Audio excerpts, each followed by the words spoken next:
여러분, 잠시만요. 지금 여러분이 보고 계신 이 영상이 100% 진짜라고 확신하실 수 있나요? 오늘 보신 뉴스 속 인물이 한 말은 진짜일까요? 신문에서 보신 뉴스 기사는 과연 사실일까요? 이 질문에 바로 네, 진짜입니다 라고 답하기 어렵다면 여러분의 뇌는 이미 무방비 상태로 미디어 조작의 공격을 받고 있는지도 모릅니다. 우리는 매일 아침 눈을 뜨는 순간부터 잠들 때까지 엄청난 양의 정보에 노출됩니다. 뉴스를 보고 유튜브를 보고 SNS를 보죠. 그런데 이 정보의 홍수가 정말 우리에게 도움이 되고 있을까요? 아니면 오히려 우리를 더 헷갈리게 만들고 우리 생각을 조종하고 있을까요? 단순히 가짜뉴스를 조심하세요라고 말하는 시대는 이미 지났습니다. 이제는 왜 우리가 가짜뉴스에 쉽게 속는지, 그리고 앞으로 AI가 만들어낼 완벽한 가짜로부터 어떻게 우리 스스로를 지켜야 하는지, 그 근본적인 질문에 답해야 합니다. 오늘 미래와 희망 TV는 여러분의 뇌를 지키고 현명하게 정보를 판단하는 방법을 아주 쉽고 깊이 있게 알려드리겠습니다. 기존의 미디어 관련 콘텐츠와는 차원이 다른 통찰을 경험하게 되실 겁니다. 1. 우리는 왜 알면서도 속을까? 뇌가 가진 생각의 습관. 여러분은 스스로를 합리적이고 객관적인 사람이라고 생각하시죠? 하지만 안타깝게도 우리의 뇌는 그렇게 완벽하게 작동하지 않습니다. 우리의 뇌는 에너지를 아끼기 위해 생각의 지름길을 택하는 습관이 있습니다. 이걸 심리학에서는 인지 편향이라고 부르는데 바로 이 때문에 우리는 가짜 뉴스에 쉽게 속게 됩니다. 가장 대표적인 것이 확증 편향입니다. 이건 우리가 이미 믿고 있는 생각과 비슷한 정보만 골라서 받아들이고 반대되는 정보는 무시하거나 아예 보려고 하지 않는 습관입니다. 예를 들어볼게요. 내가 지지하는 정치인이 있어요. 그러면 그 정치인에 대해 칭찬하는 기사만 검색하고 혹시 비판하는 기사를 보게 되면 에이, 저건 가짜 뉴스일 거야 하고 넘겨버리죠. 결국 우리는 내 생각과 비슷한 정보들로만 가득 찬 정보 감옥에 스스로를 가두게 됩니다. 다음은 앵커링 효과입니다. 우리가 어떤 정보를 처음 접했을 때 그 정보에 마치 닻을 내리듯이 우리의 생각이 고정되는 현상이에요. 이후에 다른 정보가 들어와도 처음의 정보에 크게 영향을 받게 됩니다. 가짜 뉴스를 만드는 사람들은 이 점을 교묘하게 이용합니다. 충격 단독, 오오오에 믿을 수 없는 진실. 같은 자극적인 제목으로 우리 뇌에 닻을 내린 후 그 뒤에 오는 내용으로 서서히 우리 생각을 조종하는 거죠. 우리의 뇌는 완벽한 논리 기계가 아니라 이런 생각의 습관에 의존하는 존재라는 것을 인정하는 것이 가장 중요합니다. 내가 언제 어떤 편향에 빠지는지 스스로 객관적으로 바라보는 것. 이것이 바로 미디어 조작으로부터 우리를 보호하는 첫 번째 방패입니다. 2. 미디어 환경의 대변화, AI와 기존 언론의 이중 공격. 과거에는 신문사나 방송국 같은 소수의 언론사가 뉴스를 만들고 전달했습니다.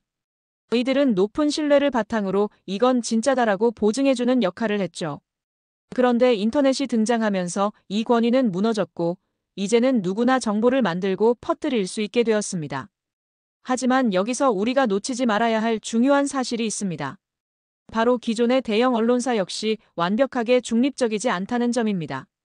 오래전부터 미국의 언론학자들은 언론의 보도가 특정 정파나 기업의 이해관계에 따라 영향을 받을 수 있다고 지적해왔습니다.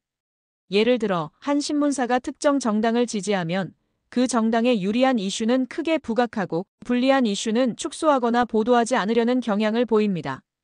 또 광고주인 대기업에 불리한 뉴스는 보도하기 어려운 경우도 많죠.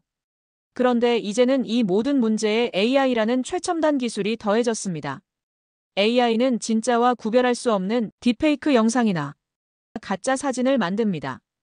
일본에서는 AI로 가짜 뉴스 방송을 만들어서 특정 인물을 비난하는 내용을 퍼뜨리기도 했고, 심지어 미국의 한 언론인은 AI를 이용해 가짜 인터뷰를 만들었다가 큰 논란이 되기도 했습니다. AI는 단순히 영상만 조작하는 게 아닙니다. 특정 목적을 가진 기사를 엄청난 속도로 대량 생산하고 소셜미디어 알고리즘을 이용해 이를 퍼뜨립니다.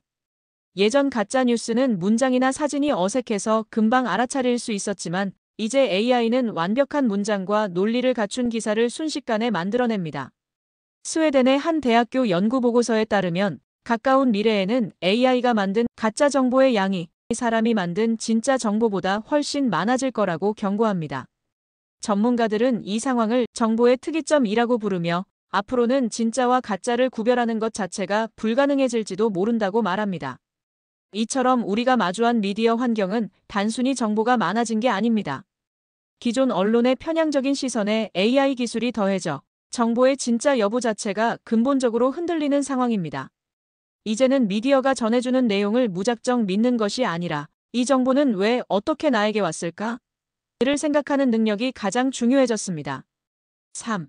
미디어의 주인이 되는 3가지 실천법. 그럼 이렇게 혼란스러운 세상에서 우리는 어떻게 해야 미디어에 휘둘리지 않고 스스로 생각하는 주체적인 정보 소비자가 될 수 있을까요? 막연히 조심하세요라는 말로는 부족합니다. 지금부터 당장 실천할 수 있는 3가지 구체적인 방법을 아주 쉽게 알려드릴게요. 첫 번째, 3초 멈춤 습관을 들이세요. 우리는 자극적인 제목이나 이미지에 즉각적으로 반응하려는 경향이 있습니다. 이때 바로 클릭하거나 공유하지 마시고 딱 3초만 멈춰서서 스스로에게 이 3가지 질문을 던져보세요. 이 정보가 내게 어떤 감정을 불러일으키지? 왜 이 정보를 지금 나에게 보여주려는 걸까? 이 정보의 출처는 어디일까? 이 3가지 질문만으로도 감정적인 판단을 멈추고 이성적인 생각을 시작할 수 있습니다. 두 번째, 복수 출처의 원칙을 지키세요. 절대 한쪽의 이야기만 듣지 마세요. 특히 정치나 사회 문제처럼 의견이 갈리는 주제일수록 내가 지지하는 채널이 아닌 다른 채널에서도 같은 이슈를 어떻게 다루고 있는지 꼭 비교해봐야 합니다. 일본에서는 학교에서 여러 신문의 사설을 비교하며 읽는 신문 읽기 교육을 하기도 합니다. 이처럼 여러 언론사의 보도를 교차로 비교하고 사실과 기자의 의견을 구분하는 훈련을 하는 것이 아주 중요합니다. 중요한 건 내가 믿는 것이 아니라 팩트가 무엇인지를 확인하는 겁니다. 세 번째, 건강한 정보 생태계의 일원이 되세요. 우리는 단순히 정보를 받는 사람이 아닙니다. 댓글을 달고 좋아요를 누르고 공유를 하면서 정보를 퍼뜨리는 사람이기도 합니다. 앞으로는 진실을 응원하고 가짜를 비판하는 건강한 정보 시민이 되는 것이 중요합니다. 혹시 잘못된 정보를 발견했다면 무작정 비난하기보다는 논리적인 근거를 제시하며 비판하고 좋은 정보가 있다면 적극적으로 공유해주세요. 결국 우리 모두가 힘을 모아 건강한 정보 생태계를 만들어갈 때 AI가 만들어내는 조작의 파도 속에서도 진짜를 지켜낼 수 있습니다. 미디어의 미래는 최첨단 기술이 아니라 바로 우리 한 사람 한 사람의 현명한 선택에 달려 있습니다. 오늘 말씀드린 3가지 원칙, 3초 멈춤, 복수 출처, 건강한 정보 생태계의 일원 되기를 꾸준히 실천하신다면 여러분은 더 이상 미디어에 휘둘리지 않고 더욱 지혜로운 삶을 살아가실 수 있을 겁니다.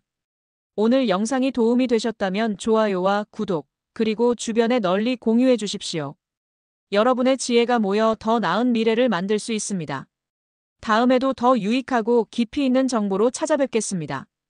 감사합니다.